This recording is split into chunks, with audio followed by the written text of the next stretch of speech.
আসসালামু আলাইকুম এভরিওয়ান।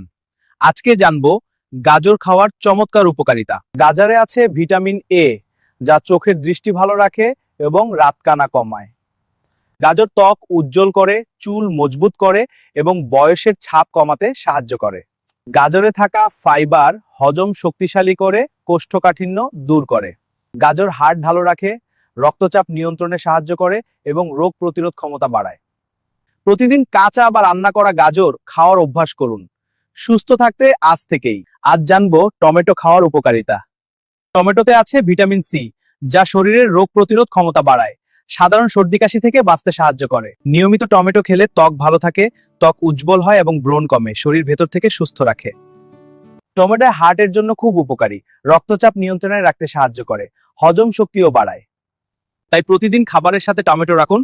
অল্প খরচে পুষ্টিগুণে ভরপুর এই খাবার। আজকের ভিডিওতে আমরা জানবো বেগুন খেলে শরীরে কি কি উপকার হয়, পাশাপাশি কি কি ক্ষতি হতে পারে। ফেসবুক থেকে দেখলে ফলো, আর ইউটিউব থেকে দেখলে সাবস্ক্রাইব করবেন, লাইক করবেন, শেয়ার করবেন। প্রথমে আমরা জানবো বেগুনের উপকারী দিক। বেগুনে আছে ফাইবার ও অ্যান্টিঅক্সিডেন্ট, যা শরীরের জন্য অনেক উপকারী। নিয়মিত পরিমিত বেগুন খাওয়া হার্টের জন্য খুবই উপকারী। বেগুনে ক্যালোরি কম, ফাইবার বেশি, তাই ডায়াবেটিসে পরিমিত খাওয়া যায়। এখন বলবো বেগুনের কিছু ক্ষতিকারক দিক। বেশি বেগুন খেলে কিছু মানুষের গ্যাস বা পেটের সমস্যা হতে পারে, তাই পরিমিত পরিমাণে খাওয়া ভালো। কারো কারো বেগুনে অ্যালার্জি থাকতে পারে, সমস্যা হলে খাওয়া বন্ধ করুন। জানবো ফুলকপির দারুণ কিছু উপকারিতা। ফুলকপি ভিটামিন সি এ ভরপুর, এটা রোগ প্রতিরোধ ক্ষমতা বাড়ায়। ফুলকপিতে আছে প্রচুর ফাইবার, হজম শক্তিশালী করে, কোষ্ঠকাঠিন্য দূর করতে সাহায্য করে।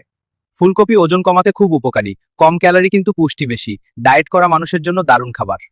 ফুলকপি হৃদযন্ত্র ভালো রাখে, কোলেস্টেরল নিয়ন্ত্রণে সাহায্য করে, রক্তচাপ স্বাভাবিক রাখতে উপকারী। নিয়মিত শাকসবজি খান, সুস্থ থাকুন প্রাকৃতিকভাবে। ভিডিও ভালো লাগলে লাইক দেন, ফেসবুক থেকে দেখলে ফলো, আর ইউটিউব থেকে দেখলে সাবস্ক্রাইব করবেন। আজকের ভিডিওটা এ পর্যন্তই, দেখা হচ্ছে পরবর্তী ভিডিওতে। ততক্ষণ ভালো থাকবেন, গুড বাই।